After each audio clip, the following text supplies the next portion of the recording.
we really need to relax and try to get in touch with ourselves and all of our past trauma. And there's so much suffering in the United States, which is so ridiculous, you know? And a lot of it is just getting to a point where we can dissolve our ego. I mean, if we're really able to be at that point, then it sounds silly, but like the world will be a better place, you know?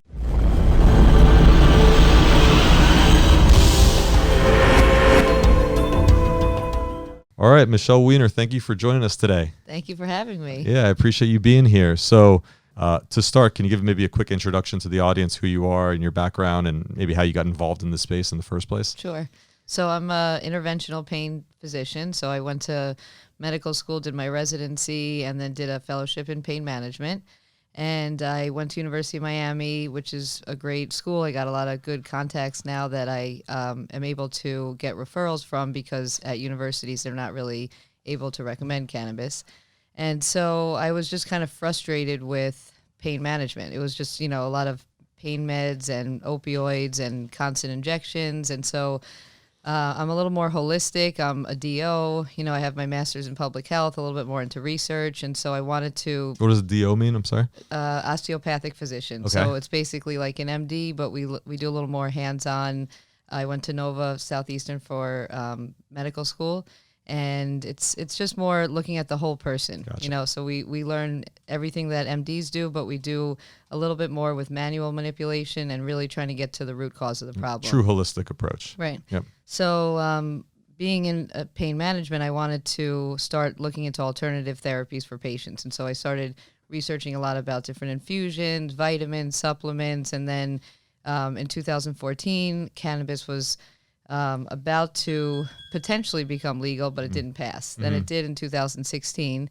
And so I started to read as much as I possibly could about pain management and the benefits of cannabis. And I just started learning a lot and starting to offer it to my patients. And so I met really great people in the industry who really helped to get me going, because it's very different than any other pharmaceutical, writing a prescription, taking it to a pharmacy. It's a whole new world of practicing medicine. So I had a lot of industry people that were actually helping me who had been from other states. And I just wanted to get the patients off meds and have them feel better. And they had just such a miserable quality of life, and they weren't sleeping and so many side effects. So I started recommending the CBD and then medical marijuana for patients. And it really has changed my whole practice. Now, I have a lot of patients who are on cannabis, and I get patients not for pain. I get them for Parkinson's, cancer, anxiety, insomnia, many different conditions. And I'm able to get them off their pharmaceuticals. That's actually the research study I'm doing with FIU, where we got a lot of patients who were on opioids for chronic pain, and we're using cannabis as a substitute. And we see a huge decrease in the amount of pharmaceuticals, not just the opioids, but their benzos, their sleep meds. So it's this massive substitution effect. Yeah, it's amazing. I mean, I'm a big proponent of anything that gets people to put less chemicals in their body. Right. And I think, I've seen close friends and family members on heavy prescriptions that, I believe are tied to hidden agendas, and there's money behind the scenes, and, there are doctors that are recommending medications just because there's a company that's paying them. And I'm very weary about all that stuff. And as someone that's been on prescription meds before, anything that has a more natural angle or something that's a little bit, just safer in general, I'm a big proponent for. So I'm really interested in how this space is evolving. I think, one of the things that society is dealing with medical marijuana and cannabis is the stigma that comes with it, right? It's going to take some time to unravel these decades of propaganda messages and Nancy Reagan and all that stuff, right? No, and that's what I've been doing for the past 3 years. I go to, the Palace, for example, or Century Village, places where there's a huge elderly population, and I just try to educate them on the fact that we have an endocannabinoid system, and the fact that there's more medicine in cannabis than just the THC molecule. Can you speak about that? The endocannabinoid system? Did I say that right? Endocannabinoid system, yeah. Almost there. So it's a system in our body that they discovered in the early 90s, and they discovered we have cannabinoid receptors in our central nervous system, our brain, and our spine, and then all throughout our organs, our musculoskeletal tissues. And the purpose really is to maintain balance. And so we make a naturally occurring cannabinoid that is basically structurally similar to THC.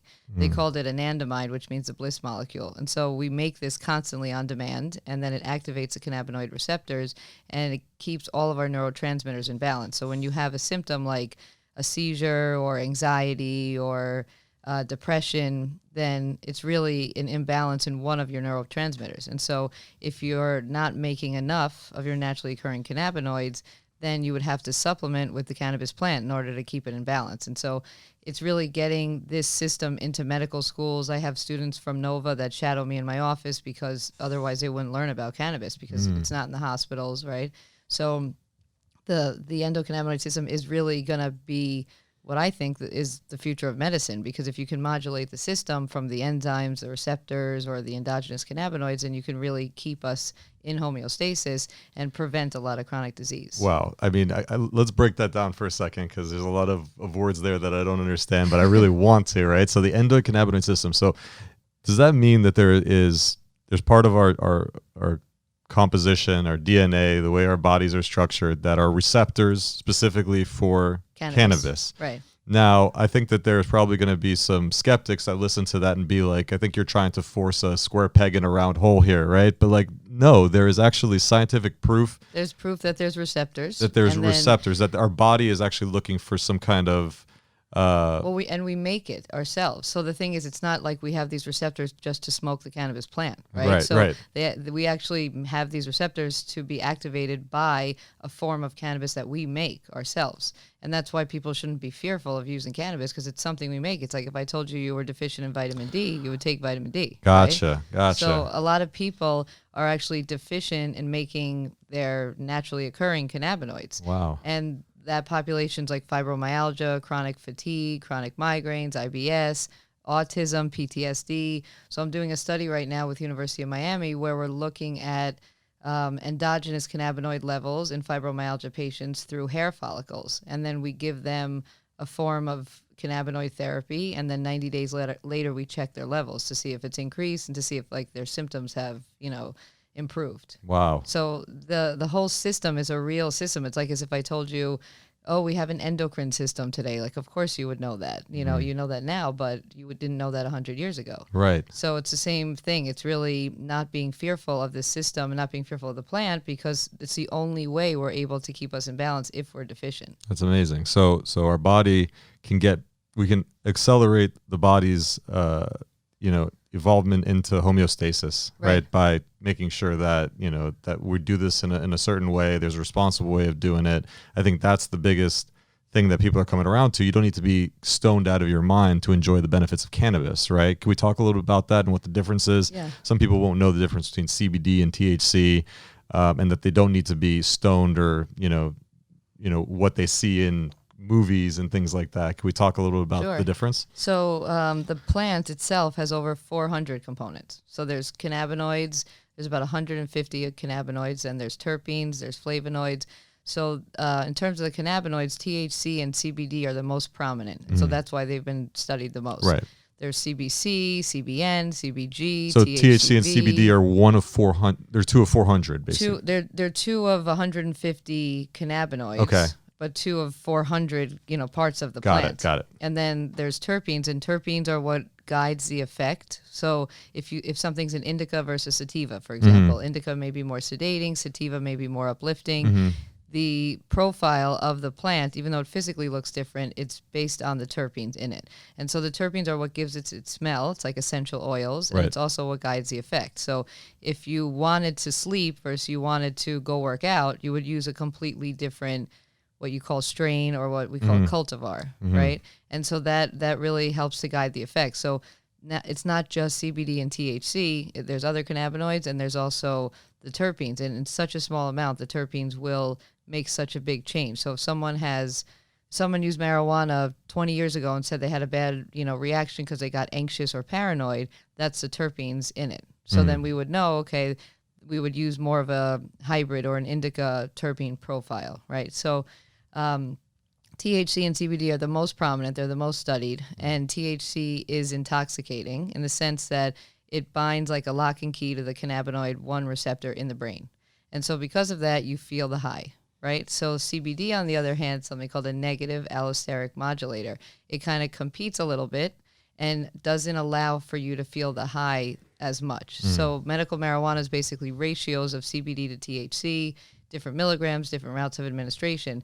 And so people may need THC, for example, for pain, for sleep, increase their appetite, treat nausea and vomiting, improve their mood, and they don't want to be high. So they just use a certain ratio of CBD with that. So it could be a 5-to-1, 10-to-1, or 1-to-1 ratio, and whatever milligram. So it's called the entourage effect. Different cannabinoids working together will have a synergistic effect. So you never want to have just an isolate unless you are going to be drug tested. That's the only time that you would want an isolate. If you just had CBD by itself, then you wouldn't be positive for THC. Right. So you can get a lot of the benefits of what we talked about in bringing your body into homeostasis and, directly having an effect on the endocannabinoid system. I'll get that word right. You can say ECS. ECS, right? Just by taking CBD and not feeling any euphoric effects whatsoever, in case you don't want to feel impaired, right? So, well, the CBD is interesting because it doesn't actually activate the receptors. Oh, interesting. So THC does activate the receptors, which is why once it binds, you feel that effect, right? Gotcha. But CBD, it actually inhibits the enzyme that breaks down our naturally occurring endocannabinoid. So if you want ours to stay around for a longer period of time, you want to maintain homeostasis, right? Then taking CBD is the only way to keep you in balance. Okay. So it doesn't actually bind to the receptors. What's interesting is there's some terpenes that do. For example, beta-caryophyllene is a great anti-inflammatory, and it binds to the CB2 receptor, or CBC is another cannabinoid, and it does. So there's ways of using CBD with other cannabinoids or terpenes and still activating your endocannabinoid system. But some people who just take a CBD isolate, they don't really feel the effect that they need because they need a little bit of THC or a little bit of, some other part of the plant. Right. And these days CBD is everywhere. It's like the biggest buzzword. There's CBD coffee. There's CBD beer. Beer. Everything has like CBD in it. And then you go to like the liquor store and they have a CBD section. There's all these products, and a lot of this stuff you can buy over the counter, right? There's certain, regulations that if you don't have a certain amount of THC, you can just sell it anywhere, right? So I'd like to talk about that because I think that's important. Like, people will see CBD products everywhere. Is there a difference between the quality of the products that people now find in public markets and the corner store versus the things that you can get with a card? Exactly. Yeah. Well, it's funny. The best one that I've seen recently is a CBD pillow. A pillow. Wow. I thought that was hilarious. A CBD infused pillow. That's amazing. So again, it really has to you have to make sure everything is third-party lab tested. And so you could be selling CBD in a gas station and it could be a great product. It doesn't mean that because it's in a gas station or your doctor's office, it's any different. There was actually, when they did that study, there was a doctor who worked at a surgical center and he had 0 milligrams of CBD when they tested his. So it's not where you're buying it, it's what's in it. And so everything has a certificate of analysis. So if there's a website for that product, it'll actually take you to the certificate of analysis. There's something called a QR code now that's mandatory that if you put your phone up to it, it will actually take you to the certificate of analysis, which gives you the full cannabinoid profile, making sure it's less than 0.3% THC, how many milligrams of CBD, the terpenes, and any contaminants, right? So that's really important. But the other thing is whether it's an isolate, broad spectrum, or full spectrum. So an isolate is just CBD by itself, no other cannabinoids, no terpenes. Probably not going to be as effective, but it's what some people use to start off. Maybe children use it because we don't want any THC for anyone under 21, let's say. And then there's broad spectrum, which is other cannabinoids and terpenes and CBD, just no THC. And then there's full spectrum, which is a mix of everything with less than 0.3% THC. Okay. So there's lots of different products. There's lots of different milligrams, but I find that people buy it and say, I took a few drops, it didn't do anything, now I want to get my card. And it doesn't really work like that because you have to figure out what is your sweet spot or what's your, desired milligram that will work for you. And so sometimes it's changing the product, but sometimes it's really just titrating the dose up and getting to the point where over time, we have kind of very general guidelines. We'll say start at 15 milligrams, increase by 5 milligrams of CBD every 2 or 3 days, right?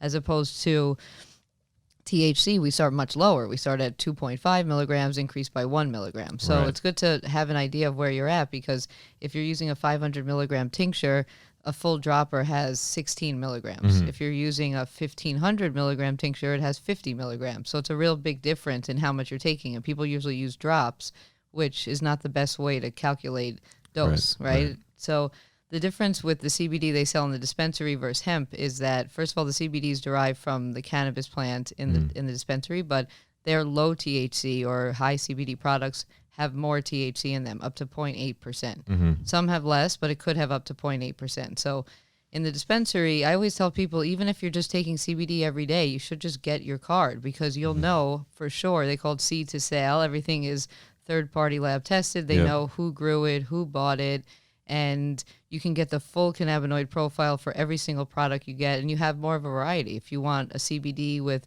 a specific terpene profile for focus versus for inflammation, you can get that. So even if you're just taking CBD, sometimes it's worth it to get the card. For sure, for sure. And I think this is a good segue into a lot of the, the incidents that we've been reading about in the news regarding vaping. And I'm particularly concerned about the stuff that you can get, at the gas station, that who knows where they got it from, who knows, what company they're using and how it's produced. I mean, you're essentially, I think, again, there are different forms of taking cannabis, which I'd like to get into, but I'd like to focus on the vaping stuff, because that's what, is kind of polarizing at the moment. And it's a very popular way of consuming the plant. You see these reports in the New York Times, people dying and people getting really, really sick from vaping incidents. A lot of this stuff is still on the black market, right? You have drug dealers that are selling vape cartridges these days. You have, like we just talked about, gas stations selling CBD, and essentially you're getting a little container of liquid, that you plug into a vape pen or, a device, and you don't know what it is. It's just liquid. It's like gold liquid. Like, we don't know what's in there. So it's a little bit scary. And then you have these incidents mixed in, and you're concerned, what am I putting into my lungs every time I use it? So can we talk a little bit about that? And let's maybe try to, educate the audience into, are these incidents that are happening that are reported in the Times, do you feel like that's strictly black market stuff and stuff that's not regulated, and the stuff that's in the dispensaries are safe to consume, or is it more of a gray area still? It's a great question, especially for right now. But the study that came out showed 87% of the pneumonias caused from vaping was black market THC, and then the 13 other percent was black market nicotine. So everything so far in terms of all the deaths, all the pneumonias, it's called lipoid pneumonia. So they were putting in this vitamin E acetate that was like a thickener. And the thickener, when you exhale, it shows, more of this smoke, right? And so people like that if they're using marijuana. They think they're getting like a bigger inhalation, right? So you're not supposed to inhale a fat-soluble vitamin. And so they were putting this thickener in. But the thing is, with black market stuff, it can have anything in it. It can have nicotine, it can have any, percent of THC in it. So everything, that's why we have a medical program. And the thing about our program that's kind of nice is that we have these 10 qualifying conditions, but then we also have, or any other like condition. So for example, PTSD is a qualifying condition, but if you have anxiety, that's like PTSD and you can still qualify. So we have a variety of conditions that patients can qualify for their cards, and they wouldn't have to use black market stuff.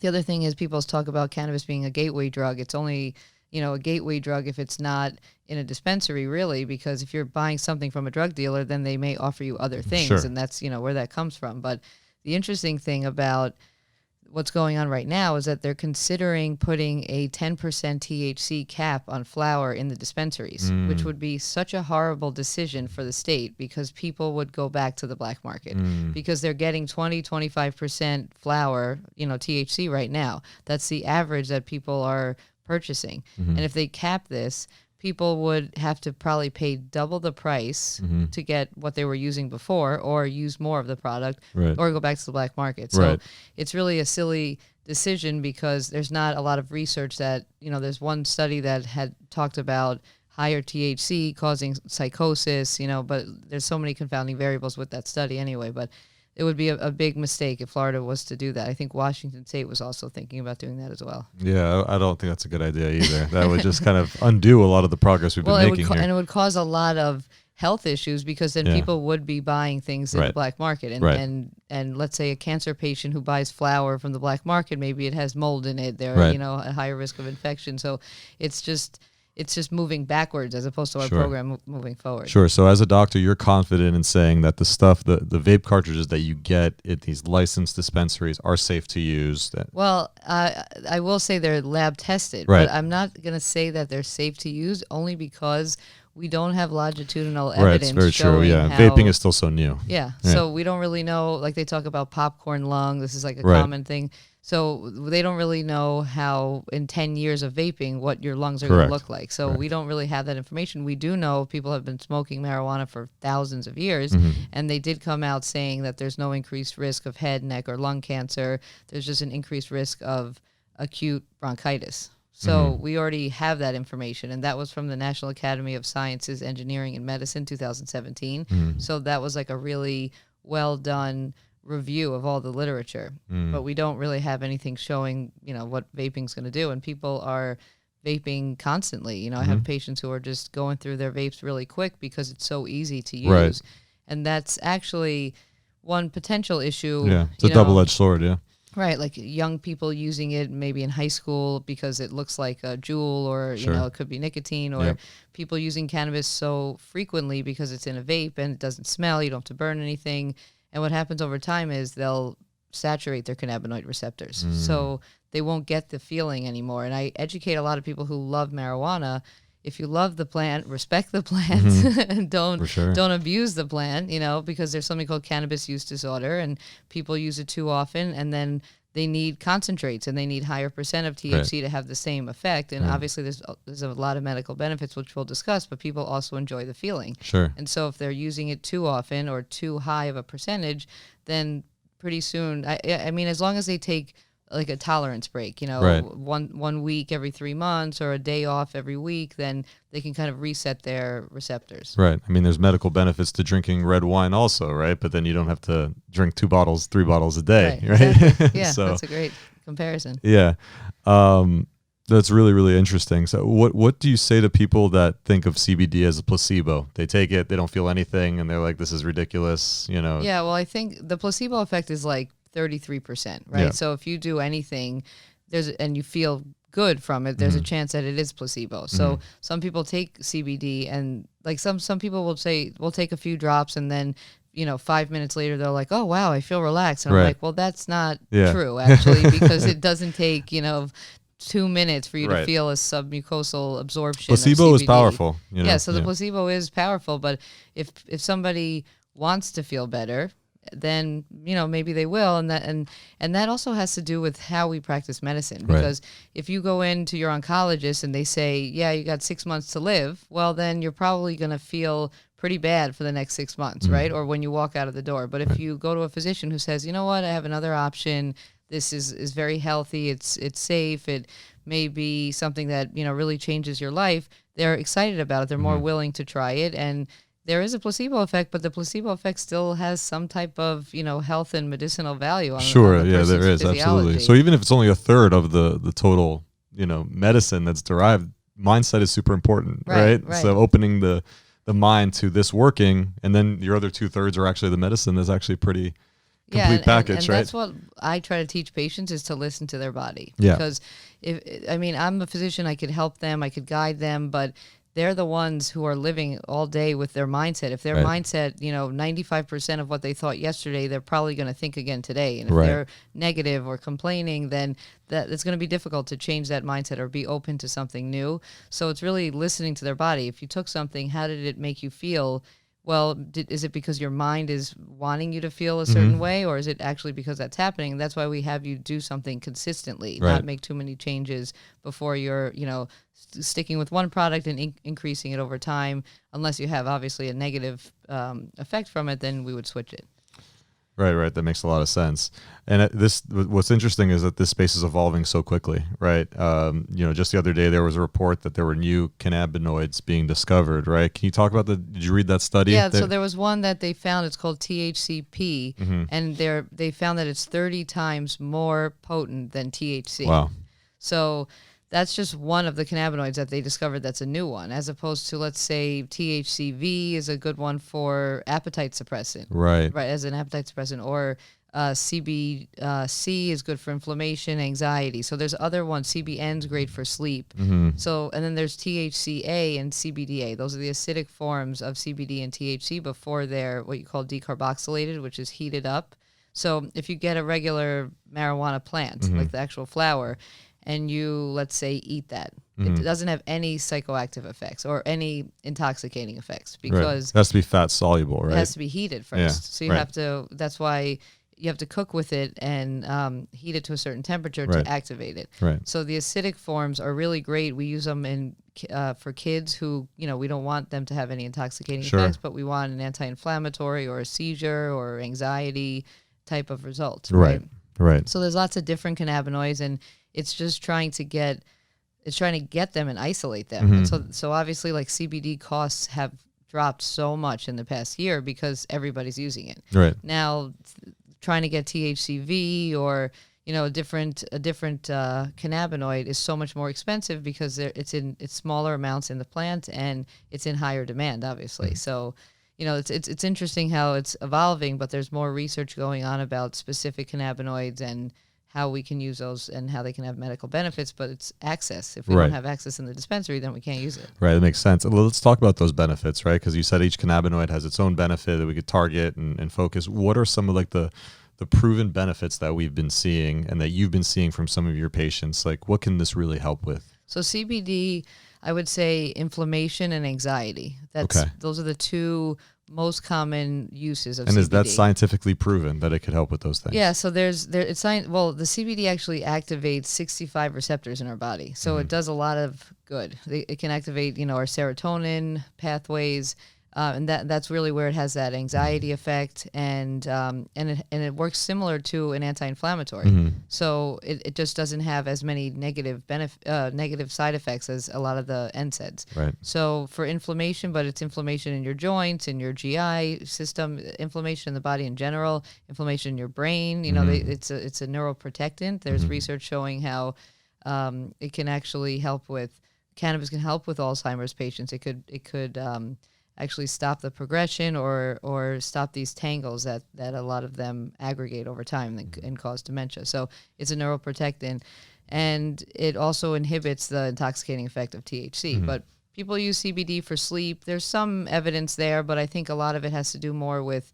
falling asleep and being resilient to stress, really, like try to calm down before bedtime and, quiet your mind. Sure. So anxiety, inflammation, it can also help with pain if it's related to inflammation. When it comes to muscle spasms or spasticity, like MS patients, or any type of movement disorder like tremors, then we use CBD and THC.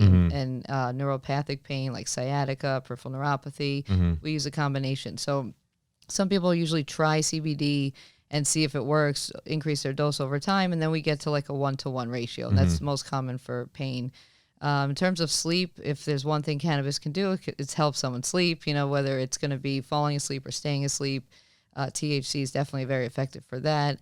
And then the cancer patients, stopping the growth of a tumor or helping with nausea and vomiting, increasing their appetite, and just, improving people's mood overall. So there's a lot of well-known benefits. We use it a lot of neurological conditions, seizures, Parkinson's, and pain is the most common reason why we have patients in the registry. So those are, the most common benefits of those two. And then there's lots of terpenes that really can help as well. Amazing. That's amazing. I had a friend that took CBD, and she experienced a immediate reaction to the medicine. She took a tincture, and within a few minutes, first of all, she took it because she had back pain, right? And within a few minutes, she felt like it was, her back pain was being relieved. Like, I think this was like 30 minutes in, et cetera. But immediately she had flu-like symptoms.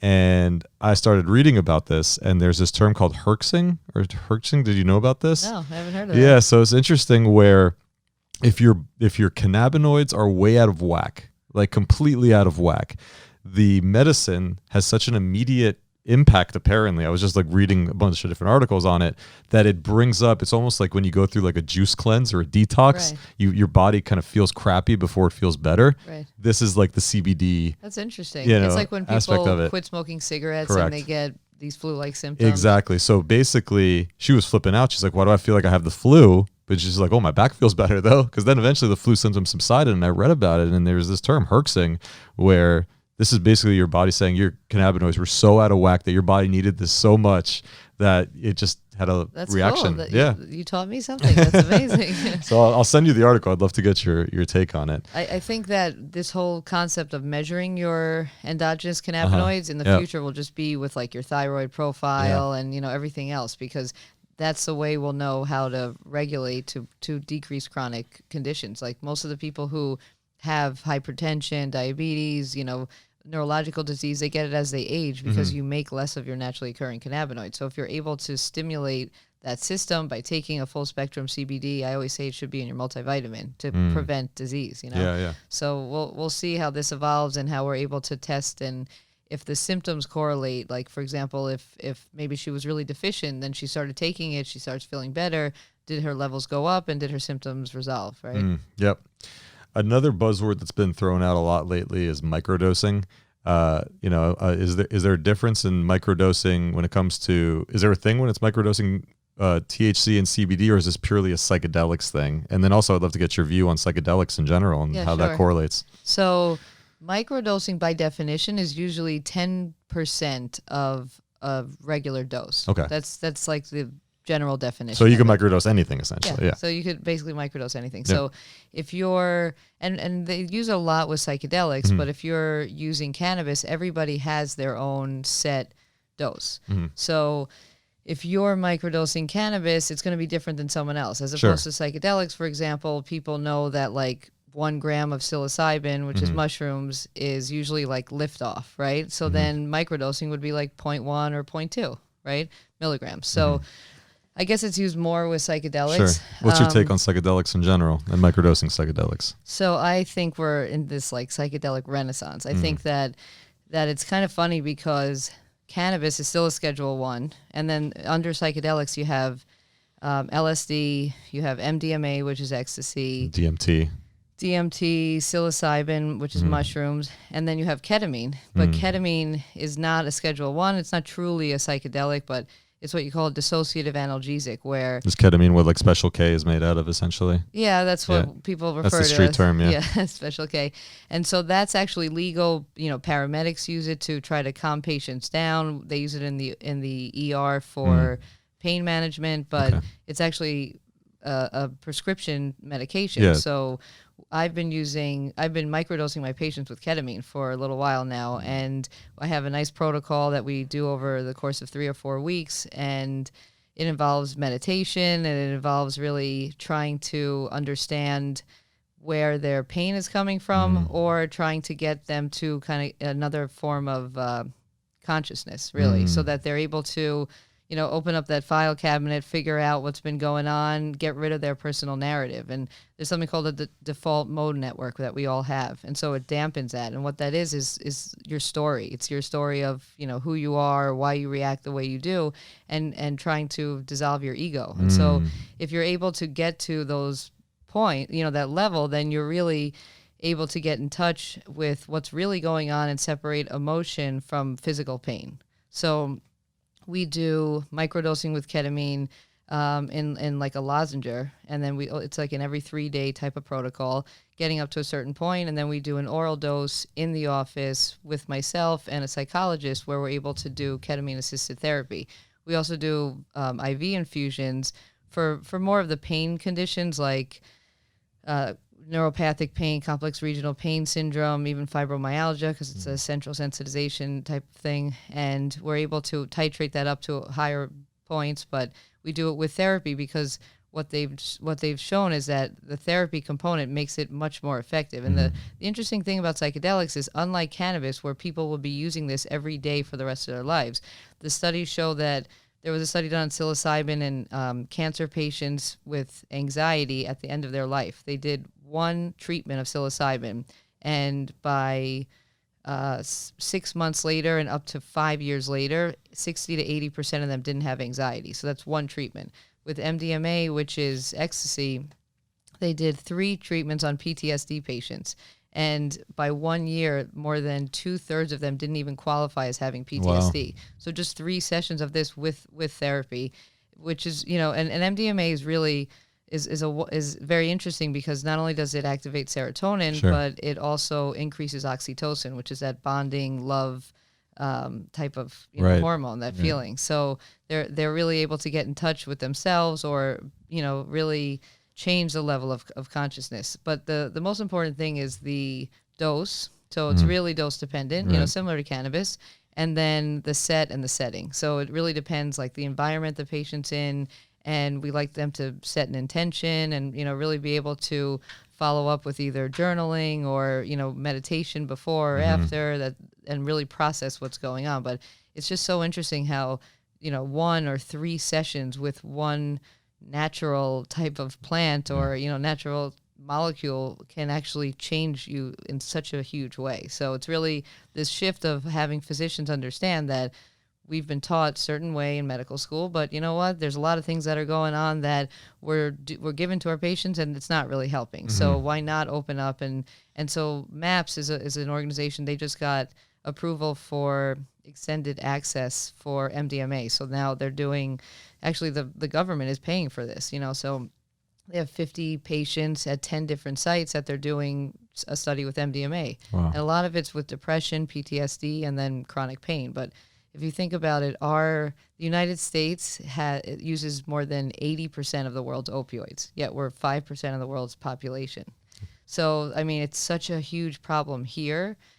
That's a crazy statistic. We obviously need something to offer, right? And a lot of other places, like Jamaica, for example, psilocybin's legal, right? Or when they talk about a Mediterranean diet, even like their nutrition is very different than ours. So there's so many things that we're doing in our busy day. We were talking about social media and things like that before, that we really need to relax and try to get in touch with ourselves and all of our past trauma. And there's so much suffering in the United States, which is so ridiculous, you know. And a lot of it is just getting to a point where we can dissolve our ego. I mean, if we're really able to be at that point, then it sounds silly, but like the world will be a better place, For sure. A lot of the stuff you just talked about with microdosing involving,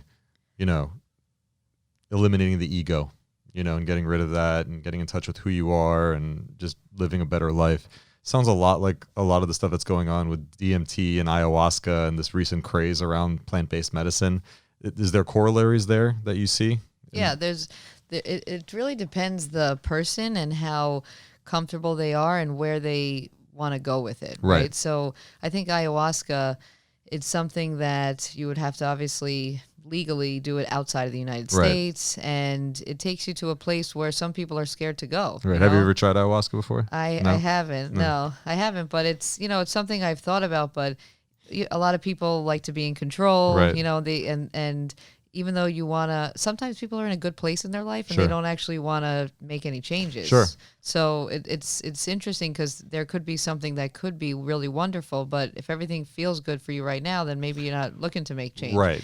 And this is a real shake of the operating system, know, apparently. It's like a rewiring, Correct. It's really trying to reset the nervous system, and it has a lot of benefits from mental illness and chronic pain because of where the receptors are in our body and in the central nervous system.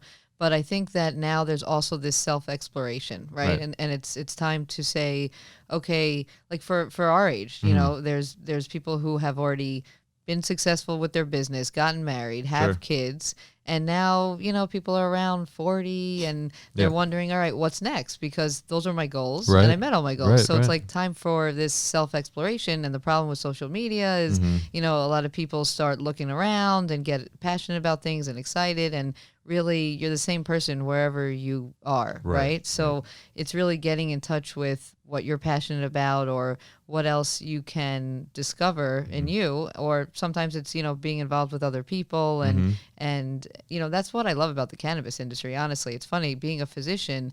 I go to a lot of these events, and there's just great advocates in the industry, and there's just people who I've met that I never would have met if I'm just in the circles of physicians all the time, right? And so they really have opened up a lot, in my life, which I really appreciate. But I think that there's treating, using psychedelics for medical illnesses, and then there's also just people who want to do it to get in touch with themselves or to explore something, or they're at a fork in the road and they don't know where to go. Right. Well, Steve Jobs famously said that taking LSD was one of the most profound experiences of his life, right? And Andrew Weil, very well-known physician, he said it actually cured an allergy that he had. Like there's a lot of things that the mind can do while you're under those psychedelics, and it's interesting as long as you're with someone that you feel safe with. Right. Like you have to be with someone that's putting you in a place where if you're going to be taken to something emotional, that you have to actually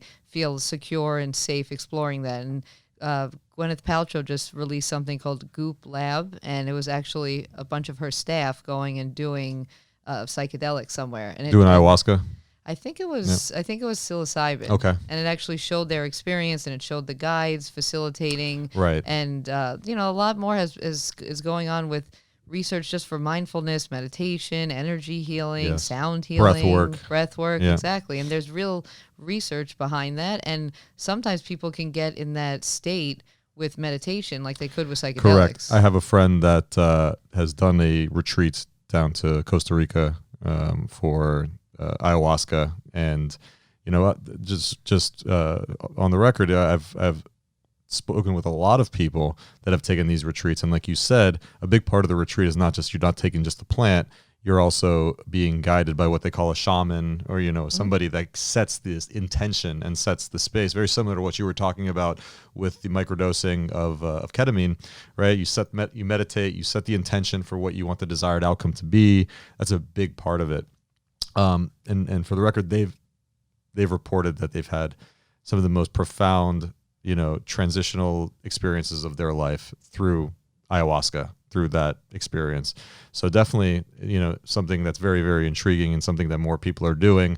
But I've also had the same friend told me that he's had the same profound experience just doing breath work. Right. The same that he's got through ayahuasca and doing that whole plant-based medicine stuff. He had just as much of a profound impact by focusing on breath and doing breath work. So that's interesting as well. Yeah, I have the Sacred Space is a place I do a lot of events at and education, and it's a beautiful place. It has wonderful people who go and speak and teach there. It also has a great restaurant.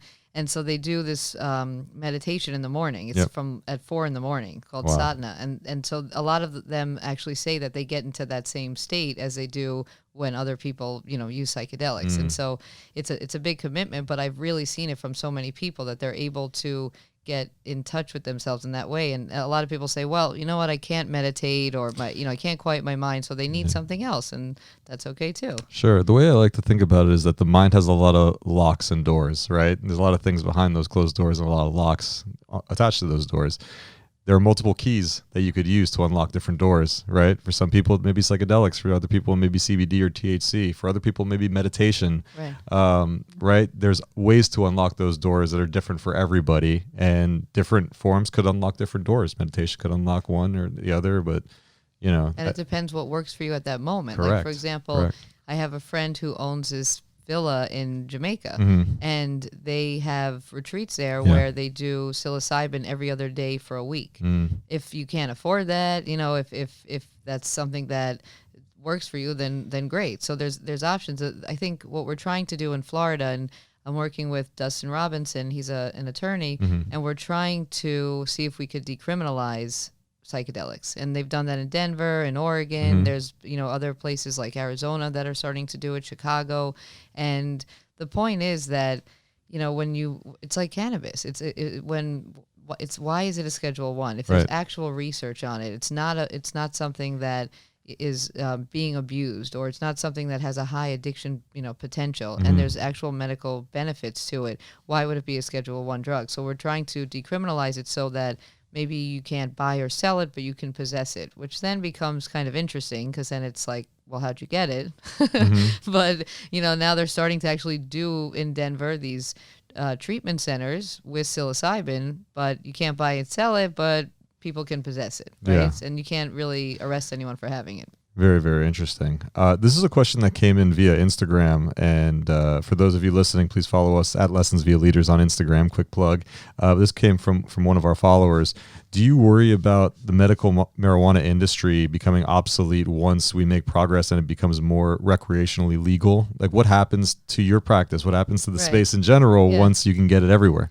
So the way I look at it is people will probably always be sick and need guidance, right? And so as long as you're a leader in the industry, then people can look for your help, right? If you're a big chain that's just giving out cards, then I don't know if you're going to survive really, because why would someone come to you who has cancer if they don't feel, confident in the education that you're going to give them? So I think that for me, I'm very passionate about it. I really want to help. And there's always things that are evolving, whether it's different cannabinoids or different routes of administration. I'm doing this research study on a water-soluble nanoemulsion of cannabinoids now. So trying to figure out how we can orally take it without, really depending on what we ate or how long it's going to kick in, and looking at the bioavailability and pharmacokinetics of it. So there's always going to be something that is evolving in the cannabis industry.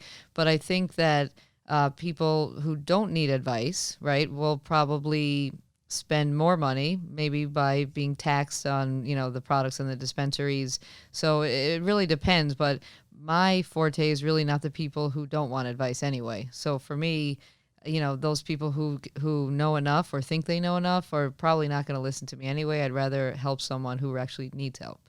That makes a lot of sense. It's going to evolve with time, right? Right now, we're focusing on THC and CBD and cannabis. You said the next frontier is microdosing and things like that. We have to look at outside the box ways of healing people, making people happy, making people feel better, and that'll always be something evolving that needs deeper analysis and guidance from people like you. Some people just don't feel confident asking the bud tender, what do you think, right? Like, what's the best thing for me? So some people will always want guidance. And the good thing is if it's no longer a Schedule 1, then maybe we can start taking insurance, right? And so that's why maybe you can still get your card, but as long as it's not a federally illegal drug anymore, then we can start seeing you through your insurance. How do we stop abuse once this becomes more accessible? Do you feel like this is an abusive kind of drug? Can people abuse marijuana? Yeah, they can use too much THC. Yeah. They could use too high percentage of THC where they don't really need that. So that's why they're talking about this THC limit, right? But that's not the answer, because then they'll go to the black market. Right. It's really, it's like there's 40% vodka, but then you can get moonshine, on the street, right? So it's really just educating them. It's really educating young people. Yep. I'll sit for 30 minutes and I'll educate like an 18-year-old about the benefits of CBD. I don't even know if they're listening or not, but like over time, they'll kind of get the fact that they're self-medicating, they're using cannabis too often, they're not getting the effects that they used to get, and then they'll start getting fearful of, oh, wow, in 5 years, this is not even going to do anything for me anymore. So since they love the plant so much, they actually start listening to what the benefits of CBD can do for me and how I can maybe take a little bit less THC, or the percentage can be less or less often if you use it orally versus, inhalation, which is really just a quick peak and then, you're back to where you were 3 hours later. So it's really figuring out how to use it, adding in some CBD, and being smart for your body for the future. Yeah, that makes a lot of sense. And what are some of the ways that I think, people are asking, can law enforcement detect if people are stoned driving and things like that? Because right now, not sure if it's detectable or not, is it? Well, so the problem with cannabis is that the THC stays in your body up to 30 days, right? And actually, if you're taking a full spectrum CBD hemp product that has a little bit of THC, you still could be positive for THC, which is a big problem because people who are working, whose employers say no THC and you're taking just a CBD product, you still could be positive. So it's really difficult for the law enforcement to know when people are driving under the influence of cannabis. They're trying to make this breathalyzer type of thing, but I'm not really certain that it's actually moving forward. They also have in airports a way to test whether or not the product could be THC or CBD, but a lot of airports are not using that. So they're trying to figure out ways, but I just tell the patient, start using the THC in the evenings, try to figure out how it makes don't you drive feel. on it. Yeah, definitely don't drive on it. We don't want people driving around, stoned out of their minds. Right. So. And really have an understanding of how it makes you feel before you leave the house. Right. So we always medicate them with THC at night or on the weekend so that they can get a better understanding of that. But then there's plenty of people who use cannabis all throughout the day, and that's how they function best. Sure. So it's really hard to say, no, you can't use cannabis and drive. Yeah, it's not one size fits all. It's being responsible. For sure. The same way that you could drink alcohol and go to work. Right. And that nobody's like looking to catch you doing that, right? Yeah. So it's the same way. It's just being responsible, and looking out for each other. Makes sense. Let's talk about all the different ways you can take this medicine, right? Because there's so many different forms. It's actually kind of overwhelming. Yeah, vaping, right? All that stuff. So the most common way that a lot of medical patients start is with a tincture, right? With a tincture, so a dropper, basically. So you can put the drops under your tongue. There's vessels under your tongue that you're able to start to absorb the medication. Usually it's 20 to 30 minutes. Some of it will go down into your GI, liver, and become almost like that edible form, right? So you'll get some at 20, 30 minutes, and then if it's a high volume, you'll get some later. It does depend on if you've eaten it with a fat or oil. It'll kick in faster because it's lipid soluble. It'll kick in faster if you eat it with a fat or... Right. So I have patients who don't eat anything in the morning, and then they'll have lunch at 12 o'clock, and then all of a sudden at 1 o'clock they'll feel it, and they're trying to increase their morning dose to keep trying to feel, and then they're just actually getting higher and higher at 1 o'clock because they, so it's really understanding that you should eat something with it so it kicks in faster. Capsules are longer acting, so it'll kick in about an hour like an edible and lasts a good 8 hours. People who want to sleep through the night or treat like chronic inflammation during the day, that's a good option. Topicals are good for pain, skin type of, dermatitis, psoriasis, arthritis. And then vaping or smoking, any inhalation form, usually works within 5 minutes, peaks, and then is away out of your system by 4 hours. So it's more like a rescue. You're feeling anxious, you have pain, you want to fall asleep, something fast acting. But it really depends, the route of administration, so how soon it kicks in, how long it lasts, and then if it's CBD, THC, or what ratio of the and the topicals as well, right? Topicals too. The topicals are interesting because people will say CBD didn't help, but THC did, but there's so many other components to a topical, right? It's not just MCT oil in a tincture. There could be shea butter, it could have, arnica, it could have menthol, there's so many other things that can help it penetrate or have other components. Like they just take another, very Bengay and they put CBD in it. It's like, well, it's great, but what is it from, really? Right. Makes sense. So there's a lot of variables with the topicals. Yeah. What's your preferred method of consumption? How do you advise your patients? So if they're cannabis naive, I always start them on tinctures. And I'll start them on a ratio of 5-to-1 or 1-to-1 at a low dose. If we're just talking about CBD, I'll use usually more tinctures until they're able to get to their sweet spot, and maybe a capsule if they wanted something longer lasting. I always throw in topicals if it's a pain condition because I don't think it can hurt, and it could probably help you take less oral and then use less medication and save a little bit of money. I'm not a huge fan of vaping CBD. I just haven't seen much benefit. Other people will totally disagree with me, but I feel like if you're really treating chronic anxiety, that I don't know if you're able to really inhale and get a certain high enough milligrams, and the dose is really going to be effective. But there's a big, there's a big placebo effect, and the's also the concept of taking a second and inhaling, and that just being a breath, exactly. Like a moment to relax. Yeah. So I think do it if you think it helps you. But I usually use the THC more for inhalation. That makes sense. And flower really, because of the entourage effect, I think that people have been using flower forever, and once they started vaping, it just wasn't doing it. Now that flower is in the dispensary, a lot of people are very grateful because it has that mind body, activation. Sure. So a lot of people now, and there's a difference with the flower scripts. Yeah, can you tell us about that? So if you get a script from your practice or from another doctor that's licensed to do so,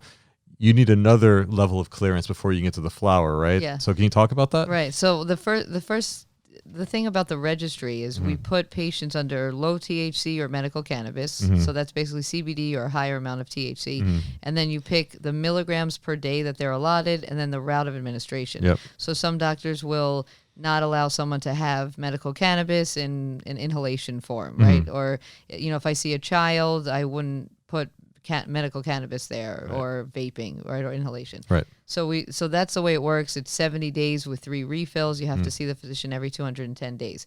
Now with flower, when they made that legal, they said, well, there's more risk in smoking flower, so you have to fail using an oil first. So you have to first purchase, a vape or tincture or capsule and try that out. And if that's not effective, then we have to send in another form to the Department of Health or Board of Medicine. And we have to basically say what they've purchased and what the effects were. And now it justifies why they can have flower. Got it. And it's kind of ridiculous because vaping flower is actually safer than using a vape cartridge with oil in it, right?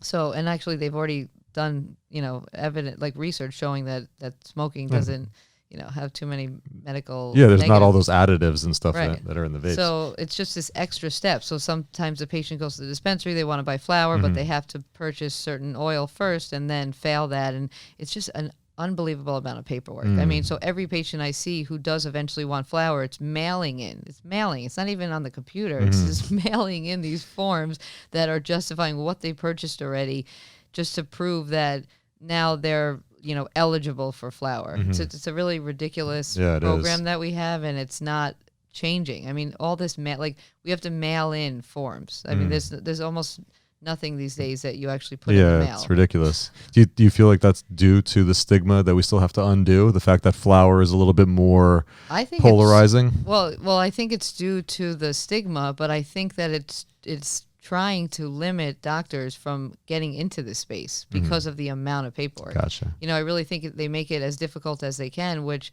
is really silly because some people just don't have the infrastructure and the staff to do all of this. Right. And it just doesn't make any sense the way that this registry runs, and it makes it difficult for the doctors and the patients. And a lot of times the patients think, like for example, they have to sign this 7-page consent, and it says it's not proven to help with this condition, and the patients are freaking out while they're sitting there in the waiting room reading these consents. Like, well, why am I here? Look at what this is saying. Right. They think I gave that to them, but no, it's from the Department of Health or Board of Medicine that they are making sure the patient's aware of this before they sign up for this program. It's like, would you, before you got your script for, Adderall or Percocet, do I give you a form that you read? Right. You get it when you go to the pharmacy, I guess. Right. But it's just a different way of practicing, and it could be a lot easier and cost effective, time effective. Yeah, that makes sense. Let's talk a little bit about your practice and like how people can come in and see you. And I think one of the questions we got was, do you write the script if you get paid? Is that kind of like, a lot of people have this stigma that people are just creating these businesses to make money, to give out cards.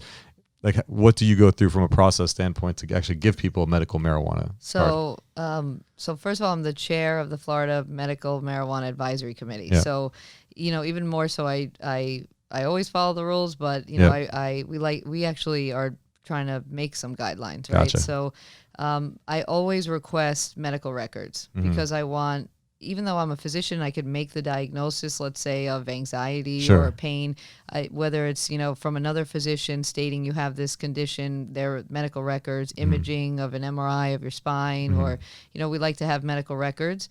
And then that's the most important thing. So it's not, there's nothing else really that the patient needs to bring in with them than medical records. And then we just do a regular consultation, history, physical exam, and a lot of education. But the medical records are very important because people can just come in and say, the problem is that people come in and they say, I have anxiety and I've been self-medicating with cannabis and I never go to physicians. I hate physicians. I hate pharmaceuticals. And it's true. So how do you deny that patient, right? So I think there's been very few people that I've ever said no to, right? But for the most part, I like to see some type of medical records because it shows that you've tried something already. Right. You know, and it could even be you went to an acupuncturist, a chiropractor, something more holistic, right? You don't have to fail certain medications. Right. But I like to see that you do have this condition and you've been suffering with it, and then you sought out certain treatment. But a lot of people don't have insurance, and they're, you know, self-medicating, and we want to give them a better, safer, healthier option. Right. And that the medical marijuana industry doesn't take insurance right now, right? It's not covered. No, because it's federally illegal. So Right. the products aren't covered, and the physician's consultations really shouldn't be writing things about cannabis and then submitting them to their insurance. Right. People worry about that, if that's going to change their, you know, the price of their insurance or getting long-term health insurance later on. They worry about things like that, but I'm sure it'll be descheduled soon enough. How can people find you? How can people get in touch with you? How can they come in for a consultation? So I have a few offices. I have an office in Kendall, in Mercy Hospital, in Coconut Grove, in Hollywood, and in Boca. So my website's drmichelleweiner.com. We'll leave it in the description. I have lots of videos on there if people want to learn, and good articles to read about. And our office number is 305-974-5533. Very cool. Very cool. And also for people that are listening that are out of state or not local to South Florida, how can they find a place where they can talk to a doctor? Is there a central database or something like that? They do it per state. Per state. So there's some big corporations that have their, you know, businesses in multiple states, but it's really per state. But yeah, and all states are completely different, what conditions qualify and what products they have in the dispensaries. Got it. Okay, so before we leave, let's say we have a listener right now that is curious. They want to try it, but they can't get over all of the years of stigma and all the stories that they've heard, and they can't see themselves doing it. What would you say to this person that, you know, is considering it but still has trepidation? So I would say that, first of all, it's something we literally make in our body, right? And second of all, it's a plant that we can use it in certain forms to not feel that intoxicating effect. And then I do also say that every once in a while, feeling a different type of feeling, you know, opening yourself up to something could actually be positive for you and for your growth. So, you know, people just need to open their mind to this paradigm shift in medicine in general and start using more plant-based and natural options. Awesome. No, I couldn't agree more. Dr. Michelle Weiner, thank you so much. Thank you for spending the time. We'll leave all your information in the description so people can get in touch with you. And thank you again.